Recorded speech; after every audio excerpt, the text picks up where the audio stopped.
And, and now, please welcome Professor Henry Louis Gates Jr. and Kareem Abdul-Jabbar.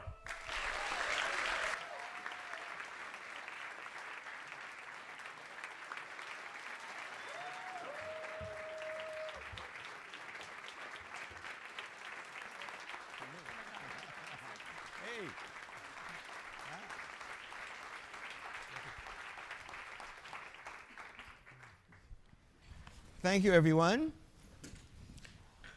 Let's give it up one more time. Kareem Abdul-Jabbar.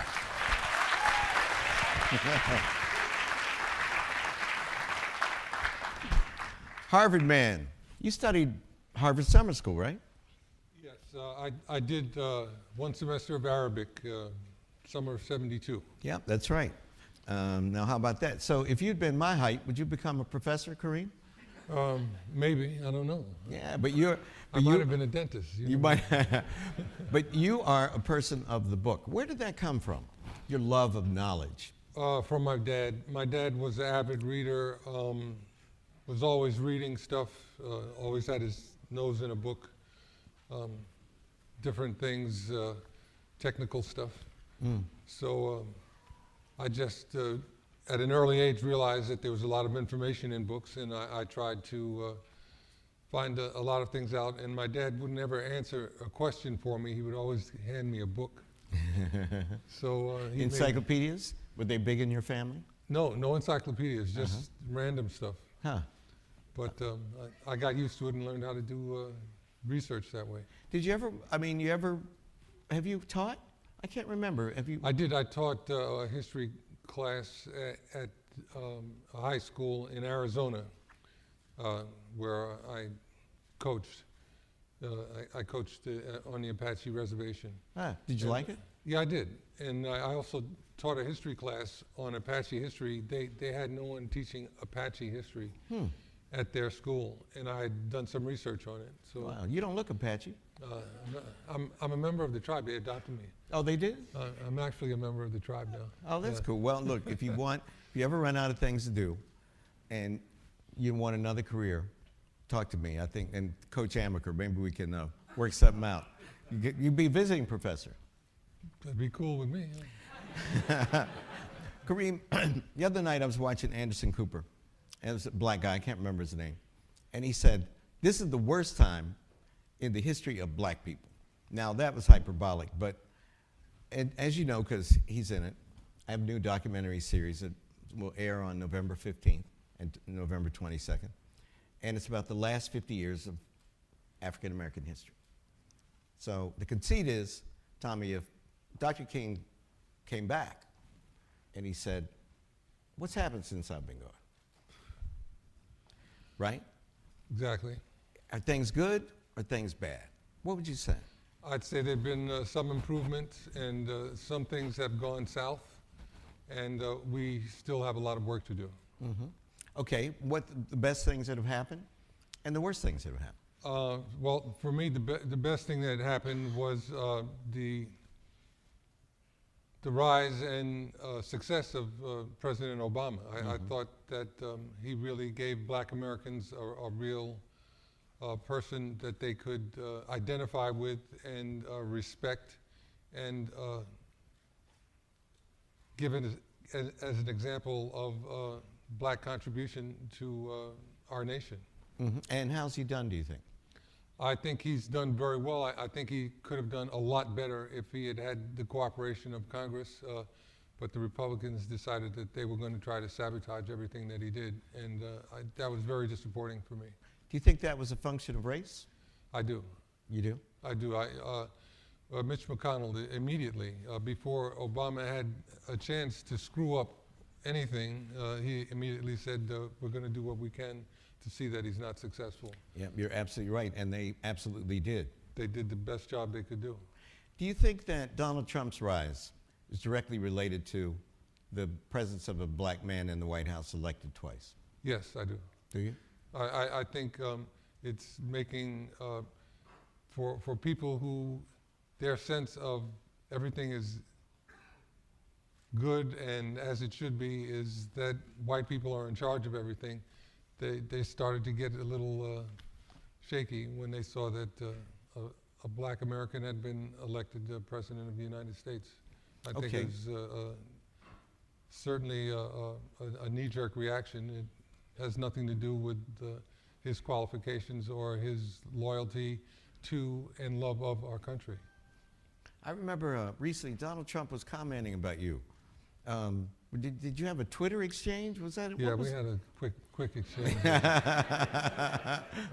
Did you demolish him, Kareem? Well, I crumpled up what he had to say and threw it, I skyhooked it into the wastepaper basket. Okay, the black middle class has doubled since Dr. King died. Black upper middle class has quadrupled because of affirmative action. People like me, people in our generation, benefited, were able to integrate historically white institutions and power structures because of affirmative action. But the percentage of black children living at or beneath the poverty line is almost exactly the same as it was when Dr. King was alive. 1970, the closest statistic we have for that period, there were just over 41% of all black children lived in poverty. And in 2010, the most recent statistic, 38.2%. So basically, that has stayed stable. How do we explain that? How do we explain the fact that it's the best of times for so many black people, but it's the worst of times for so many black people? We have a black man in the White House, but we still need Black Lives Matter. Well, I think all the negativity has to do with the fact that certain black families cannot educate their children, keep them fed, keep a roof over their heads, do not get the opportunity to go to parent-teacher meetings, and consequently those kids do not get the education they need to participate in American society, and they join usually the drug culture, because that's the only thing that's the only business that does not discriminate on the basis of race or culture. Anybody can become a drug dealer, and that seems to be the thing that poor people, especially poor blacks in the inner cities, that's the one thing that they resort to, unfortunately, and we have the results of that. So what would you do, what would you recommend in terms of a solution for the school problem?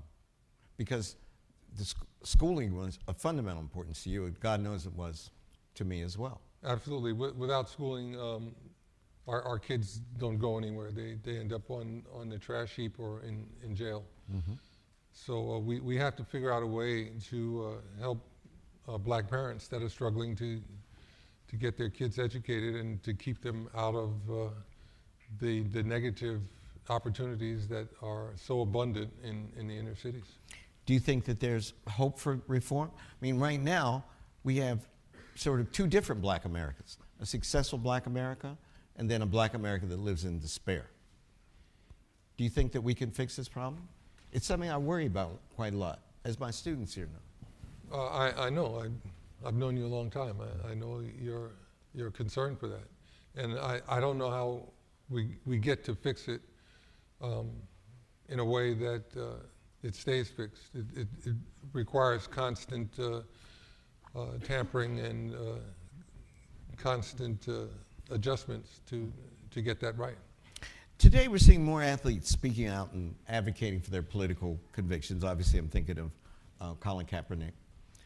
When did you first start speaking out? I first started speaking out when I was in high school. I was involved in a demonstration against South Africa, 1963 or 64. I've done things in public ever since then. Were you concerned about the consequences, particularly, after UCLA? I mean, you were a superstar. I first heard of him. He was at Power Memorial Academy, and my brother is 5 years older. You're 3 years older than I am. And he said, you got to check this guy. This guy's going to be Superman. When you were Lou Alcindor, of course. Then you're at UCLA, and I followed you. I even in the 8th grade, wrote for catalogs from UCLA because I wanted to go where he was a student. That's true. I was pre-med. I wanted to go to UCLA and hang out with Kareem. I thought that'd be cool. It would have been, absolutely. And then the Lakers. And we know that there are other examples. I mean, I'm not calling them out, but Michael Jordan's a famous example who very publicly said he wasn't going to be involved, or his silence spoke volumes about not being involved in politics because of the consequences. So, were you concerned about the professional, commercial, or personal consequences of being political? No, I wasn't. No, never were. No. What advice do you have for someone like Kaepernick, or for others who might want to use their position in the public eye, but are concerned about the ramifications of doing so? I would just caution them to do it in a way that people can understand that it is their attempt to make a positive change, because people don't always understand that about activism, no matter who the activist is. Mm-hmm. And the positive intention of their attempt to initiate change is something that really has to be shared from the first step. And if he can do that, I think that he can win people over. At first, people thought he was trying to diss the national anthem and diss our country. Mm-hmm. And they were kind of critical. And he figured it out, how to make it a positive statement about trying to initiate change that has to happen. Black men have to stop dying at the hands of police officers for no good reason. Mm-hmm. That has to stop. And the president defended his right to exercise his freedom of speech. Exactly. Which I think helped quite a lot too. Yeah. You've experienced this country and the opportunity it provides through a number of prisms. As an American, as an African American, as a Roman Catholic, as a West Indian American, as a Muslim, as a sports star, a political commentator, an author, an intellectual, an activist, and as a father and a proud grandfather of a child who will be 2 years old in December. Now, some of these identities are shared by many of us, but some are shared by only a few. How have your experiences brought you to where you are today, to Harvard, the Institute of Politics, for instance, and what can others, especially young people, learn from those experiences? Well, I think that young people can learn that there's a lot of ways to get things done. And the whole idea that we have here in America is that in order to get things done, in order to have a positive influence on American society, we have to have an idea that works and that people can get behind. So I think that's really the key here. Does what you want to change, does the changes that you have to suggest, do they work? And can you make them work? And will they work for all of our communities? And that's what it should be about. Tell the students about the famous meeting with black athletes with Muhammad Ali.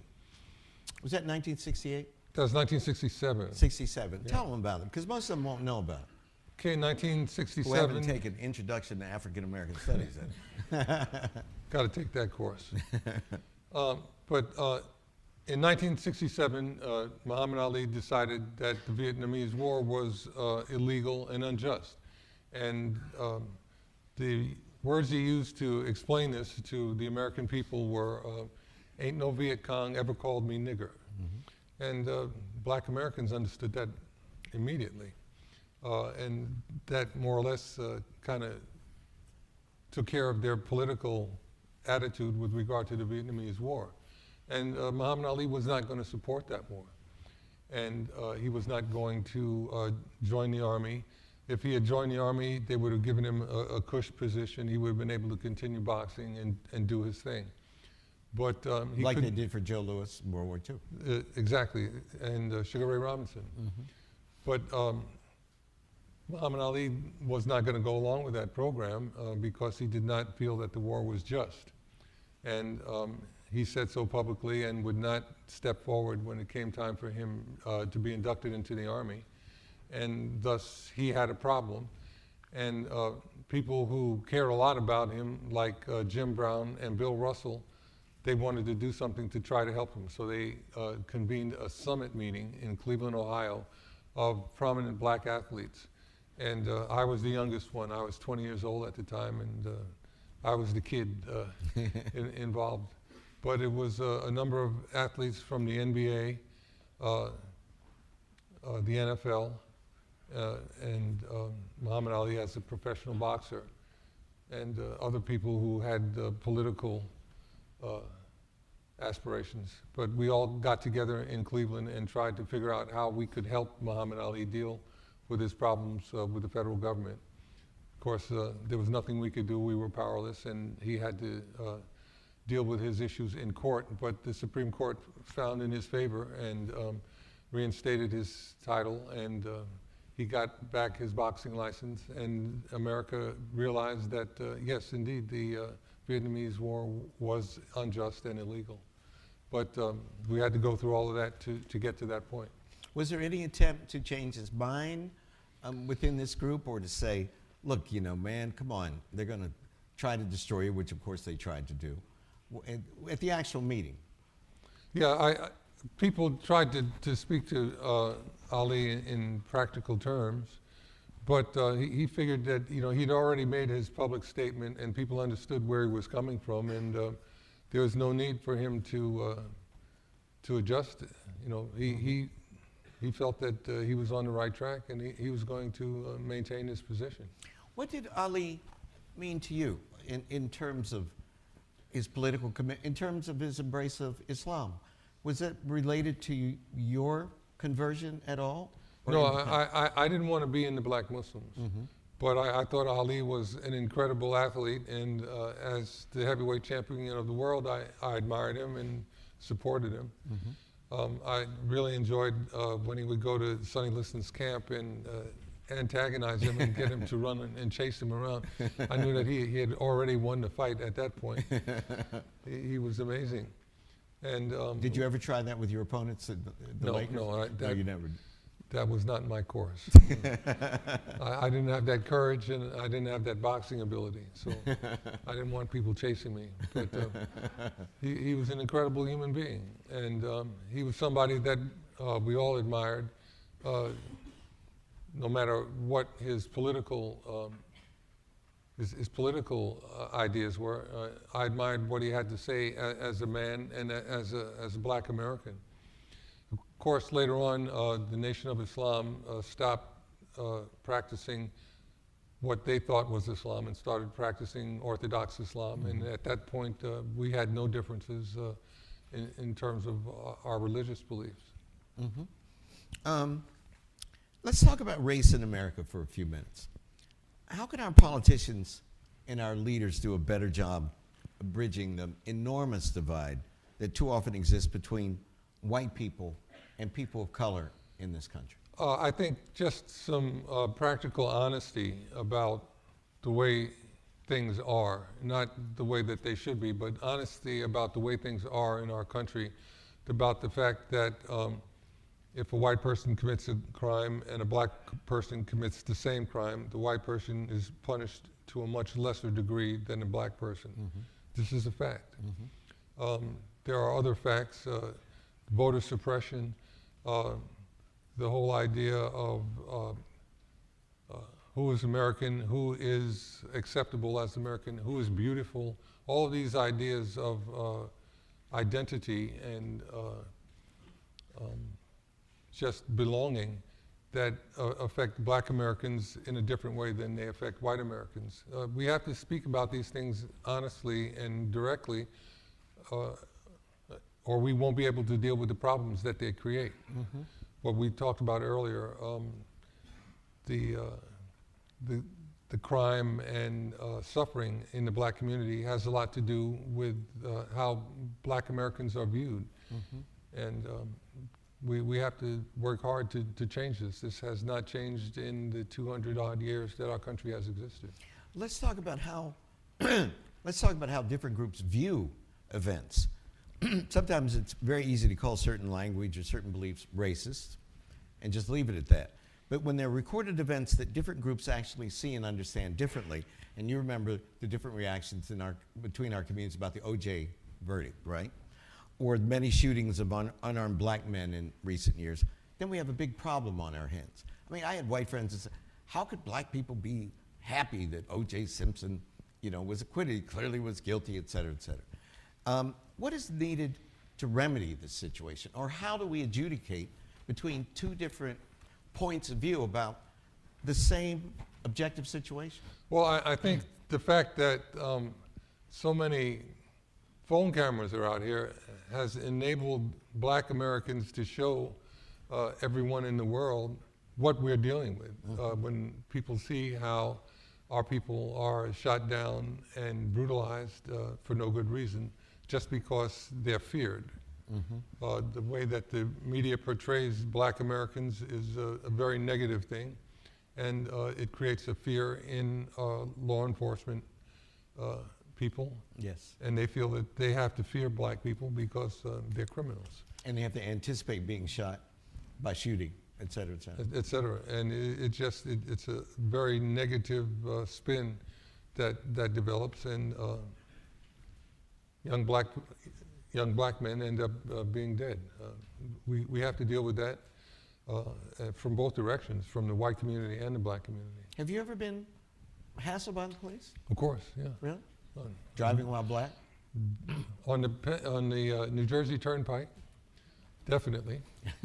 And then just walking the streets of New York, being raised in New York. There were times when I was suspect because I was a Negro, and a tall Negro. You might be a criminal, It's unfortunate, but that has been our fate in this country just because of the history that we all know too much about. You're, speaking of Muhammad Ali, you're one of the most famous Muslims in the whole of the United States, perhaps second only to the late Muhammad Ali. If you could teach Americans, and this is in terms of cultural diversity, multiculturalism, and the kind of education that a liberal arts, a cosmopolitan liberal arts education that we stand for at Harvard, if you could teach Americans one thing about Islam, what would that be? That we all worship the same creator. Muslims worship the God of Abraham, as do Jews and Christians. That's a surprise to many people. I get tired of seeing so many people on TV talking about they worship a false God and all that. No, we worship the same God that you worship, the same God that revealed the Quran, revealed the Torah and the Bible. Well, what would it take to affect that revolution in education? Right now, people demonize Muslims, without a doubt. People don't understand the religion. And I think the worst thing is they don't understand the contributions that Muslims have made to world culture. Oh my God, yes. Especially in the sciences. Like algebra. Algebra. Just starting with algebra and somebody, how many math majors out here? Any math majors? Oh, right there. All right. Tell everybody how easy it is to do higher math using Roman numbers. You can't do it. You can't. That's very difficult. Roman numbers don't work. You have to use Arabic numbers, and the systems that were devised by Muslims in Baghdad and North Africa and Egypt and Spain. They're the ones that put together the mathematical system that we use to such great effect to go to space and stuff. But Kareem, how come we don't know that? How come that isn't part of the common school curriculum? It is not part of the common school curriculum because it will change people's ideas about who is superior and who is inferior.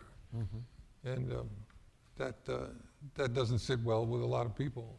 It's disturbing for some people to know that Arabs and Muslims created so much of what we now use as our technological foundation. Or that a big chunk of the Iberian Peninsula was Muslim for over 700 years. 700 years, Andalusia. yeah. And, right. But often in the history books, it's almost like, well, the Arabs are there, and blink your eye, and then they're gone. They're gone. They were like 8 centuries.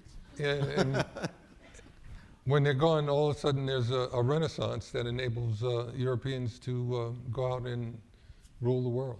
What was it, if I could ask you a personal question in public? I've asked you many personal questions in private. But What was it about Islam that, I mean, why then? Why that religion? Why did you convert? I converted. I read the autobiography of Malcolm X, and that really had. I read the autobiography of Malcolm X because he read the autobiography of Malcolm X. It's true, because there was a profile, Richard Taylor knows this, in Ebony magazine, and you said that you had endorsed that book. It was a great book. I ordered it through the Book of the Month Club, because I was in Piedmont, West Virginia. You cannot get black books in Piedmont, West Virginia. And I read that book, cover to cover, stayed up, flashlight, on the cover, gave it to my dad to read. And it's one of the greatest books of all time. But anyway, continue. But by reading it, I developed an interest in Islam and started comparing it to Christianity and Judaism and finding out about it. And I was going to school at UCLA. I was able to take courses. And I thought that Islam made sense to me, to what I had learned about faith. And I was born a Christian, so the fact that Muslims worship the same God, that kind of interested me, and it drew me in, and I found that that's what I wanted to practice as my moral anchor.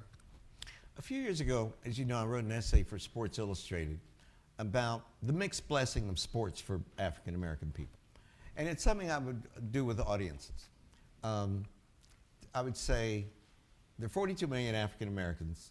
I'd say, how many black men are in the NBA? And people guess kind of like a million, 500,000. Then I would say, how many black cardiologists are there? And they'd say, oh, it can't be. There are actually more board certified black cardiologists than all the black men in the NBA. Getting in the NBA is like hitting the lotto. But somehow there is a perception that it's easier for our kids to make it into professional sports, basketball and then football, than to go to med school or dental school or law school, et cetera, which is just not true statistically. And I know it's a bit more complicated than I'm saying, but overall the statistics are absolute. Have sports been good for our people overall or not? Sports has been good for our people in some ways. It enables other Americans to see that we enjoy some of the same things that they enjoy, and that we have courage and the ability to compete and be smart. For the longest time, there were no black quarterbacks because blacks weren't supposed to have the intelligence to be able to take a snap and throw a football. And remember all those plays. And remember all those complicated plays. But we've gotten past that. And coaches too. Oh, absolutely. The coaching aspect of it has had a lot to do with how people saw us and our intelligence or lack of intelligence. It's an ongoing thing. We're always seen as being not quite up to par, not up to snuff, less than in intellectual matters. And Brown v. Board was preceded by 7 years with the integration of the big leagues, baseball, through Jackie Robinson. Exactly. So sports have played a crucial role. Jesse Owens at the Olympics.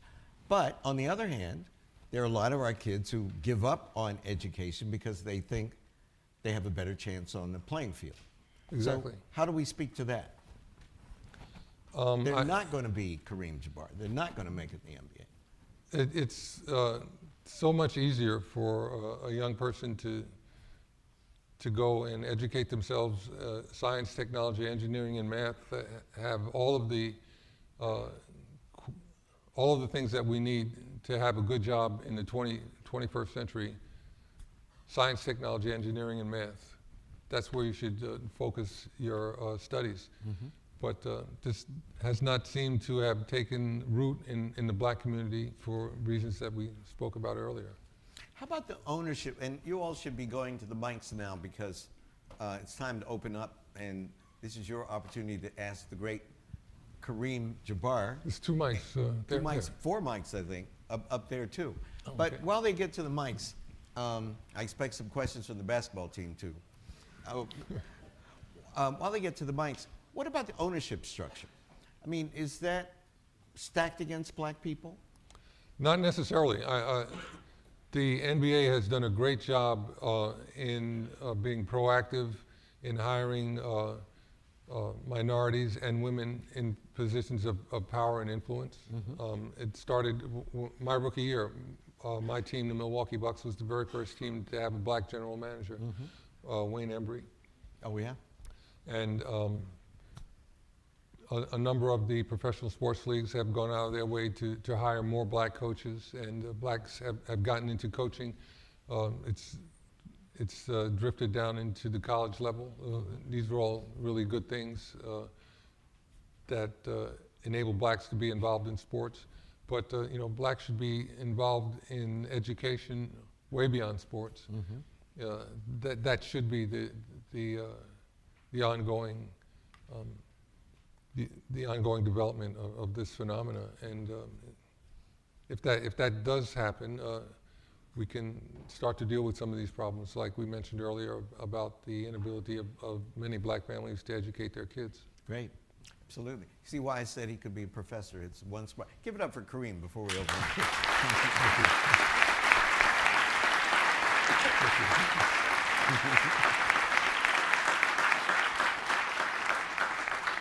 Yes. Hi. Oh, it's not working. I'll just speak loudly. No, it's working. Oh, sorry. Thank you so much for coming. It's really a great honor to hear you speak.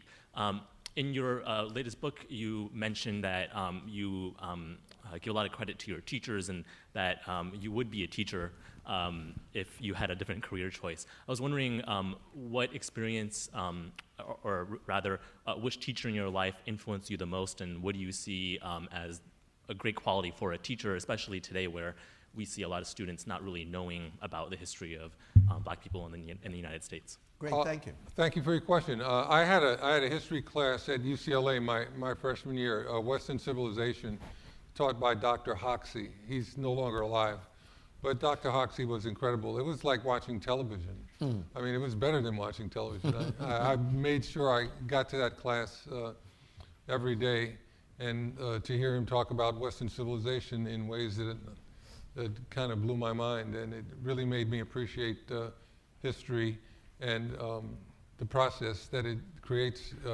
inside a human being to learn about human history and how profound it is and how important it is. And so I would say that Dr. Hoxie's class in Western Civ really was my introduction to history as something that really motivated me and enabled me to know a lot more. What was your major? I forget. I had double major, history and English. History and English. Yeah. Oh, great. And my BA is in history, my PhD is in English. That's one reason we like each other. Awesome. Yes. Hello, I'm Akinwande Lolude. I'm here at the Kennedy School in the MPAID program. Great. And having two of the most prominent people who fought for civil rights and who fought for religious rights and the rights of people of color, I'd just like to know, do you think that that's a great thing to fight for civil rights? Because that means that some people have to fight for their rights and other people just get their rights. And how can we change that? I think everybody has to fight for their rights, especially people who don't have them or who have seen their rights curtailed. I think that's something that everybody has to assess for themselves and go out and proactively deal with. If you feel that you don't have all of the rights that you should have, you have to open up your mouth and well, I mean, specifically, like, some people have all the rights and they don't have to have a civil rights Right. fight. You're saying, Well, I think what he means is- will we reach a point where you don't have to, you just assume your rights, right? So, but I think what you're talking about has to do also with wealth. Wealth is a big factor in that, because people with wealth don't have to worry about a lot of things that people that don't have wealth have to worry about. You mean I'm not black, I'm Michael Jordan. That ends up being part of it. So yeah. wealth can trump race. It can, absolutely. Yes. Hi, my name is Clifford Courvoisier. I'm a freshman here at Harvard College. Thank you very much for coming. It's an honor to hear you speak. My question just was, what's one small thing that you can tell us as Harvard students that we can do to make a difference? Can you give us a task? Get to know other students that don't look like you. And